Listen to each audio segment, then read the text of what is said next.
रायगडच्या अलिबागमध्ये चेंढरे गावामध्ये पिण्याच्या पाण्याची तीव्र टंचाई सध्या जाणवतेय। ऐन पावसाळ्यामध्ये पाणी टंचाईने त्रस्त झालेल्या नागरिकांनी आज ग्रामपंचायतीवरती मोर्चा काढला आणि पाणी टंचाईची समस्या तातडीने दूर करावी अशी मागणी यावेळी केली। गावाचा विस्तार होत असताना पिण्याच्या पाण्याची पुरेशी व्यवस्था नाहीये, त्यामुळे नागरिक नाराज आहेत। या आंदोलनामध्ये महिला हंडे घेऊन मोठ्या संख्येने सहभागी झाल्या होत्या।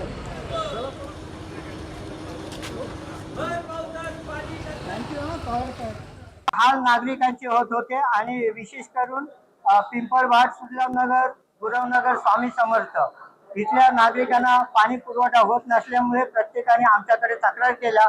संदीप ढवळे असेल, मी असेल, परेश असतील, मिलिंद नाईक यांच्याकडे पण तक्रारी होत होत्या।